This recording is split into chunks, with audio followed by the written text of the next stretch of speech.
Hay momentos en la vida en los que te das cuenta de que todo lo que alguna vez creíste, la familia, la moral o incluso tú misma, puede derrumbarse en un abrir y cerrar de ojos. Y lo más aterrador es que no sabes si realmente quieres detenerlo. Yo, Lucía Morales, nunca imaginé que me vería atrapada en un torbellino como ese. Pero ese día, en mi pequeño apartamento en las afueras de Madrid, todo comenzó a cambiar y no podía sospechar que un grito, una puerta que se cierra de golpe, me llevaría por un camino del que aún no me atrevo a mirar atrás. Recuerdo claramente esa mañana. La luz del sol entraba por las finas cortinas beige de mi habitación, proyectando débiles rayas de luz sobre el suelo de madera vieja y rayado por el tiempo. Estaba sentada frente a mi pequeño escritorio, con un bolígrafo azul en la mano, hojeando páginas de libros de psicología para prepararme para un examen en la Universidad Complutense. Mi cabello largo y rizado, color castaño, caía sobre mis hombros.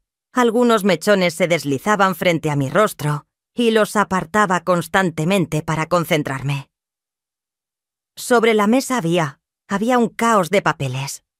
Notas sobre el comportamiento humano, una taza de café que se había enfriado desde la mañana y el collar de plata que mi madre me regaló por mi 20º cumpleaños. Una joya que siempre llevaba como un amuleto de buena suerte. Me gustaban los pequeños detalles de la vida. Los zapatos de tela blanca con las puntas desgastadas que aún usaba todos los días, aunque mi madre solía quejarse de que parecían demasiado harapientos para una estudiante universitaria. El aroma tenue del perfume que mi tía Marta dejaba en el pasillo cada mañana antes de salir a trabajar. O el canto de los gorriones fuera del balcón, donde a menudo me paraba a mirar las calles bulliciosas de Madrid los fines de semana. Esas eran las cosas que me mantenían en paz, que me hacían sentir que la vida seguía un ritmo familiar. Ese día, planeaba tener una jornada normal. Ir a la universidad, asistir a una clase sobre análisis psicológico de criminales, luego pasar por la biblioteca para tomar prestados algunos libros antes de volver a casa y cocinar una cena sencilla. Tal vez tortilla de patatas, una receta que aprendí de mi tía Marta. Acababa de atarme los cordones de los zapatos y me levanté de la silla cuando un grito resonó desde la sala de estar, agudo como un cuchillo cortando el silencio. «¡Nunca me entiendes, Javier!», rugió la voz de mi tía Marta, temblando de ira mezclada con desesperación. «¿Por qué nunca dices nada que valga la pena escuchar?», respondió la voz de mi tío Javier, grave pero fría, como un corte invisible. Me quedé inmóvil, con las manos aún sujetando los cordones, el corazón latiéndome con fuerza en el pecho. Un estruendo resonó. La puerta principal se cerró de golpe, tan fuerte que sentí cómo el suelo vibraba bajo mis pies descalzos. Corrí fuera de la habitación, bajando por las escaleras de madera que crujían con cada paso. Cuando llegué, solo alcancé a ver a mi tía Marta en la puerta, con las llaves del coche en una mano y su abrigo de pana desaliñado sobre los hombros.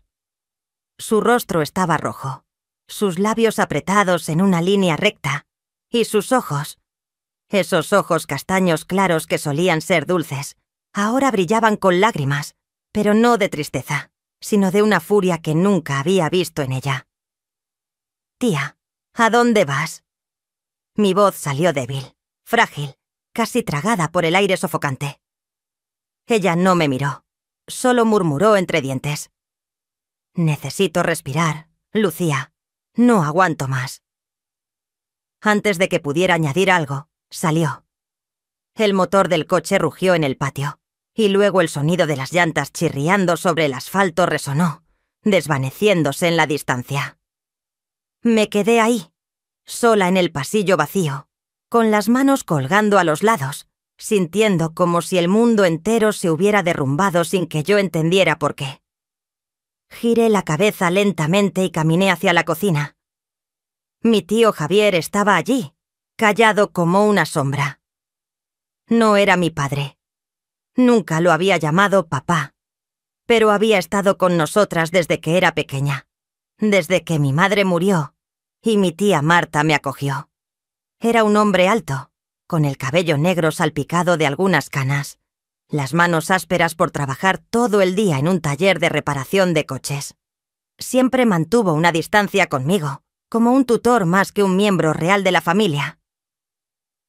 «Tío Javier», lo llamé, con la voz temblorosa. Sus ojos negros y profundos me miraron. No había ira, ni tristeza, sino una emoción que no podía nombrar. Tal vez cansancio, o un dejo de liberación. «Ella volverá, Lucía. Siempre lo hace», dijo, pero su tono carecía de vida, como si ni él mismo creyera en sus palabras. Asentí, no porque lo creyera, sino porque no sabía qué más hacer. Desde ese momento la casa dejó de ser un hogar, y yo también dejé de ser la Lucía que conocía. Tras el día en que mi tía Marta se fue, la casa se convirtió en un espacio extraño, como si su alma hubiera sido drenada.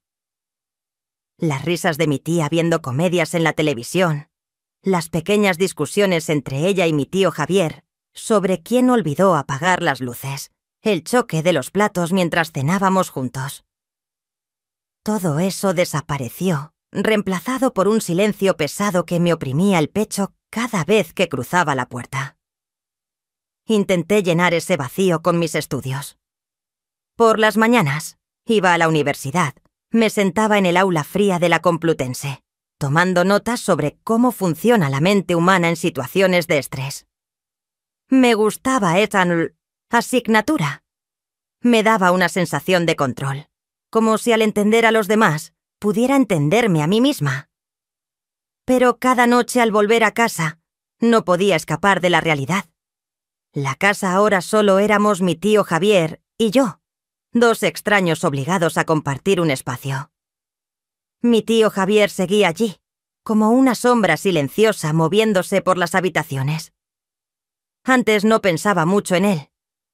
Para mí, era un hombre serio, callado, siempre ocupado con su trabajo en el taller de coches. Rara vez me hablaba más allá de preguntas como «¿Cómo te fue hoy en la universidad?» o «¿Ya comiste?». Pero ahora, con mi tía Marta ausente, empecé a notar pequeños detalles sobre él. Cómo se pasaba la mano por el cabello hacia atrás después de un día de trabajo, dejando ver gotas de sudor corriendo por su frente. Cómo sus manos ásperas sostenían un vaso de agua, con callos que contaban historias de horas trabajando con maquinaria, o la mirada perdida en sus ojos cuando se sentaba solo en la sala, como si estuviera sumido en un mundo al que yo nunca tendría acceso. Una noche, después de un día agotador en la universidad, llegué a casa con los pies doloridos por haber estado de pie durante horas en una clase práctica de análisis de comportamiento. Entré a la cocina para tomar un vaso de agua y vi a mi tío Javier sentado allí, bajo la tenue luz de la lámpara colgante de la pared. Frente a él había una caja de madera vieja, con la tapa abierta, llena de fotos y algunos objetos pequeños. Un brazalete de tela, una postal amarillenta. «¿Qué es eso, tío?», pregunté con voz suave como si temiera romper el silencio. Levantó la vista. Sus ojos se entrecerraron un poco, como si lo hubiera sacado de un trance. «Fotos de tu tía Marta», respondió, deslizando los dedos sobre una imagen vieja. En la foto mi tía sonreía radiantemente bajo el sol. Su cabello corto teñido de rubio brillaba. Sus ojos resplandecían como en un día de verano. Era una Marta que apenas recordaba. Una mujer joven, despreocupada, antes de que las arrugas y el cansancio marcaran su rostro. «Se ve feliz», dije, sin pensarlo mucho, solo para romper el silencio. Él soltó una risa corta, sin alegría, casi amarga. «Todos cambiamos con el tiempo, Lucía. Tú también lo verás». Lo miré, y por primera vez noté una pequeña cicatriz en su sien, escondida bajo el cabello oscuro. Me pregunté de dónde venía. ¿Un accidente en el taller? ¿Una historia del pasado que nunca había compartido? Entonces, de repente, levantó la mano y apartó lentamente un mechón de cabello de mi frente. Fue un gesto suave, natural, como si lo hiciera todos los días. Pero cuando sus dedos rozaron mi piel, una sensación cálida y extraña se extendió por mi cuerpo, haciéndome detener en seco. Retrocedí un poco, no de forma evidente, pero lo suficiente como para romper ese momento. Mi corazón latía más rápido, sin entender por qué un gesto tan simple me perturbaba tanto. «Es tarde. Deberías descansar», dijo, con voz ronca, y luego apartó la mirada, como si él también hubiera sentido algo fuera de lugar. Asentí y subí rápidamente las escaleras, la sensación de su mano todavía persistiendo en mi piel como todo entre nosotros cambió. Las miradas fugaces duraban un segundo más, como si ambos intentáramos leer los pensamientos del otro. Los roces accidentales cuando le pasaba un vaso de agua, o cuando estábamos juntos en la cocina preparando una cena sencilla. Las conversaciones cortas pero cargadas de algo implícito, como cuando me preguntaba sobre la universidad y yo respondía más de lo necesario, solo para mantenerlo allí unos minutos más. Me decía a mí misma que era mi imaginación, que estaba exagerando todo por la soledad tras la partida de mi tía. Pero entonces, una tarde, todo cambió de verdad. Acababa de regresar de correr, empapada en sudor, con la pierna derecha dolorida por haberme esforzado demasiado en la cuesta cerca del Parque Retiro. Me gustaba correr. Me ayudaba a despejar la mente de los pensamientos caóticos. Pero ese día me había excedido. «Tío Javier», llamé desde la puerta, con voz tensa, tratando de contener el dolor. Él apareció desde la sala, frunciendo el ceño al verme cojear mientras entraba, con la mano sujetando mi pierna. «¿Qué te pasó?», preguntó, su tono serio pero con un dejo de preocupación. «Corrí demasiado. Me duele la pierna», señaló el sofá con un gesto firme. «Siéntate». Obedecí, mordiéndome el labio al sentarme porque el dolor se extendía hasta la parte baja de mi espalda. Se arrodilló frente a mí, sin decir más, y suavemente levantó la pernera de mi pantalón hasta la rodilla. Sus manos tocaron mi piel, ásperas pero cálidas, y un escalofrío me recorrió, aunque traté de mantener la calma. «¿Duele aquí?», preguntó, presionando ligeramente la zona hinchada de mi pantorrilla. Asentí. Mi voz salió baja. «Sí». Continuó examinando. Sus dedos se movían despacio, con cuidado, como un artesano reparando algo frágil. Pero luego, cuando presionó un poco más fuerte en el punto dolorido, dejé escapar un pequeño gemido, no del todo por el dolor, sino por otra sensación. Una corriente eléctrica que atravesó mi cuerpo, haciendo que mi respiración se detuviera por un instante. Sus ojos se alzaron hacia los míos al instante, encontrándose con mi mirada. En ese momento ninguno de los dos se movió. Sentí su respiración, tan cerca que aceleró mi pulso. Sus ojos negros me atraparon, profundos, como buscando algo en mí. Entonces retiró la mano, bajó la pernera de mi pantalón y se puso de pie rápidamente. «No es grave. Descansa y ponte hielo», dijo con voz más ronca de lo habitual, como si estuviera conteniendo algo. Asentí, sin atreverme a decir más, pero la sensación de sus manos permaneció en mi piel, ardiente y persistente, como un recordatorio de que algo entre nosotros había cambiado irrevocablemente. No hablamos de lo sucedido ese día, pero el ambiente en la casa era completamente diferente. Cada vez que mi tío Javier y yo estábamos cerca, sentía una corriente eléctrica recorrer mi cuerpo, una tensión que no podía controlar. Empecé a notar cada detalle de él, cómo su camisa de algodón se ajustaba a sus hombros anchos, revelando los músculos firmes ganados por años de trabajo duro. El olor a aceite de motor que desprendía su ropa después del taller mezclado con un toque de sudor masculino, o la forma en que me miraba. Ya no era la mirada distante de un adulto, sino algo más profundo, más intenso, como un fuego latente a punto de estallar.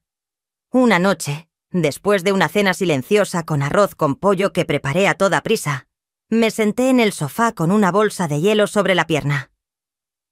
El dolor había disminuido, pero seguía poniéndome hielo cada noche, como una excusa para quedarme más tiempo en la sala.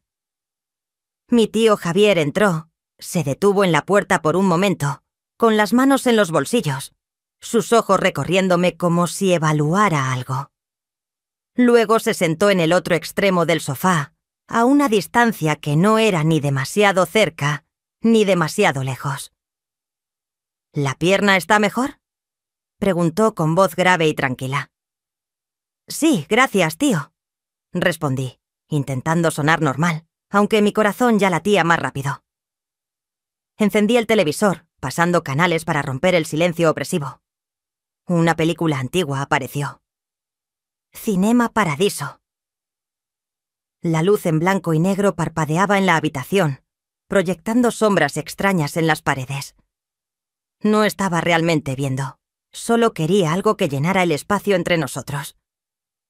Pero entonces, no sé en qué momento, la distancia en el sofá se redujo. Tal vez estaba cansada y relajé mi cuerpo tras un día largo en la universidad. Tal vez él también, porque su hombro se inclinó ligeramente hacia mí, como atraído por una fuerza invisible. Un roce ligero. Sus dedos rozaron mi mano en el sofá, donde la había apoyado para sostener la bolsa de hielo. Fue como una chispa, haciendo que me detuviera en seco, con la respiración atrapada en la garganta. No retiré la mano. Él tampoco. Sus dedos quedaron allí, cálidos, temblando ligeramente, como esperando algo. Sentí las líneas ásperas de su piel, duras pero gentiles, y un calor se extendió desde mi mano hasta mi pecho, haciendo que mi corazón latiera con fuerza. Giré la cabeza lentamente y encontré sus ojos.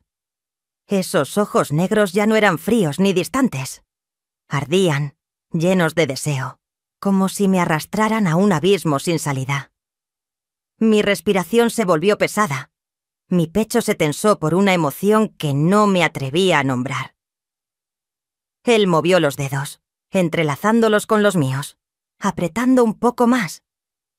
Mi piel se encendió, como si quemara bajo su toque. Sentí el calor de su cuerpo, tan cerca que podía oler la mezcla de aceite de motor y piel. Un aroma rudo, masculino, que hizo que mi mente diera vueltas. «¡Lucía!». Su voz salió ronca, baja, casi un susurro, como una súplica y una advertencia al mismo tiempo. No respondí. Solo lo miré, sintiendo cada segundo pasar como un siglo. Luego se inclinó hacia mí, tan cerca que sentí su aliento en mi mejilla, cálido y apresurado. Su otra mano tocó mi rostro, el pulgar rozó mis labios, despacio, como trazando su contorno. Cerré los ojos. Mi mente se vació. Solo quedaba la sensación de piel contra piel. Mis labios se entreabrieron, temblando bajo su dedo, y escuché su respiración volverse más pesada, como si luchara consigo mismo. Sentí su mano deslizarse hacia mi cuello, suave pero con intención, dejando un rastro ardiente en mi piel. Mi cuerpo reaccionó antes de que pudiera pensar. Mi espalda se arqueó ligeramente, como queriendo acercarme más. Pero entonces, de repente, se detuvo. Retiró la mano, se puso de pie rápidamente y dio la espalda. «Lo siento», murmuró, con voz ronca y entrecortada, antes de salir apresuradamente de la habitación. Me quedé allí, jadeando, el cuerpo aún temblando por lo que acababa de pasar. Y por lo que casi había sucedido. Los días siguientes, mi tío Javier y yo tratamos de evitarnos, pero la verdad era que no podíamos negar lo que había pasado. Cada vez que nos cruzábamos en el pasillo, sentía sus ojos sobre mí, ardientes y llenos de contradicciones, como si él también estuviera luchando consigo mismo. Cada vez que nuestras manos se rozaban por accidente, al pasarle un vaso de agua o al tomar algo en la cocina. Sentía mi cuerpo traicionar mi mente. Una corriente de calor que no podía controlar. Esa noche fatídica finalmente llegó. Había estudiado hasta tarde en mi habitación, con los ojos nublados por las páginas densas sobre psicología criminal. Intenté concentrarme, olvidar los pensamientos caóticos en mi cabeza, pero no pude. Decidí bajar a la cocina a preparar un té para relajarme, caminando por las escaleras con los pies descalzos fríos contra la madera. Al entrar, no esperaba encontrarlo allí. Mi tío Javier estaba apoyado en la encimera, con una copa de vino en la mano, su rostro parcialmente cubierto por la penumbra de la única lámpara encendida. Me miró, en silencio, sus ojos brillando bajo la luz tenue como los de un animal cazador, conteniendo sus instintos. No dije nada al verlo. Él tampoco. Solo me observó mientras entraba, sus ojos recorriéndome con algo que no supe interpretar. O tal vez sí, pero no quería aceptarlo. Caminé hacia el armario, saqué una taza, puse agua a mi hervir, sintiendo su mirada en mi espalda como un peso tangible. ¿No puedes dormir?, dijo en voz baja. No era una pregunta. Negué con la cabeza, sin girarme. No. «Lucía», llamó, y esta vez su voz me hizo estremecer. Me giré lentamente, sosteniendo la taza de té caliente, el vapor subiendo frente a mi rostro. Se acercó, más cerca que nunca, y puso su mano en mi muñeca. Esta vez no retrocedí. Sus dedos se deslizaron por mi brazo, despacio, dejando un rastro ardiente en mi piel. Levanté la vista, mirándolo directamente a los ojos, y vi la lucha en ellos, pero también la rendición. Un fuego que no podía apagarse. «No deberíamos hacer esto», dijo, pero su mano me apretó más, acercándome a él. «No, no deberíamos», susurré, pero mi cuerpo se inclinó hacia él, como atraído por una fuerza invisible. Y entonces cruzamos esa línea. Me atrajo hacia su pecho, sus labios tocaron los míos, fuertes, desesperados, como si hubiera estado conteniendo eso durante demasiado tiempo. Respondí, sin pensar, sin resistirme, dejándome hundir en esa emoción prohibida. Mis manos se aferraron a sus hombros, sintiendo los músculos firmes bajo su camisa, y en ese momento nada más existía. Ni mi tía Marta, ni la familia, ni la moral. Solo él y yo, dos personas perdidas en una tormenta que más rápido de lo que imaginé. A la mañana siguiente desperté en mi habitación, la luz del sol entrando por las cortinas como siempre. Pero todo era diferente. Mi tío Javier no me miró mientras desayunábamos juntos. Un desayuno silencioso con pan y café, sin palabras, sin miradas. El silencio entre nosotros ya no era una tensión dulce, sino un abismo de culpa y arrepentimiento. Me di cuenta de que había perdido una parte de mí misma. Mi inocencia. La confianza en saber qué estaba bien y qué estaba mal. Y tal vez él también, porque vi su mano temblar ligeramente al sostener la taza de café, algo que nunca había visto antes. Mi tía Marta aún no había regresado, pero si lo supiera, ¿qué pasaría con esta familia ya rota? Imaginé a mi tía entrando por la puerta, viendo la verdad en nuestros ojos, y me pregunté si lloraría, gritaría, o simplemente se iría para siempre en silencio. No tenía respuesta para la pregunta. ¿Esto está bien o mal? Solo sabía que había sucedido, y no podía deshacerlo. Tal vez este sea el precio de dejar que las emociones nos guíen, de olvidar los límites que la sociedad impone. Tal vez me equivoqué al no detenerme, pero una parte de mí, una parte que no me atrevo a admitir, aún deseaba en secreto que volviera a pasar. Me pregunto si me arrepiento, o si solo estoy tejiendo una excusa para lo que hice. Los sentimientos son algo que no podemos controlar, pero también pueden destruir todo lo que alguna vez valoramos. No sé cómo seguir viviendo con este secreto, o si algún día la verdad explotará y arrasará con todo. ¿Qué opinan ustedes de mi historia? ¿Estuve mal al dejar que las cosas llegaran tan lejos? ¿O en algún momento todos podemos perdernos por emociones que no podemos resistir? Dejen sus pensamientos en los comentarios, por favor. Realmente quiero saber qué harían ustedes en mi lugar. Y si quieren seguir escuchando historias reales llenas de emociones como esta, no olviden suscribirse al canal Registro de Adulterio para no perderse ningún video. Gracias por escucharme y espero que nos veamos en las próximas historias.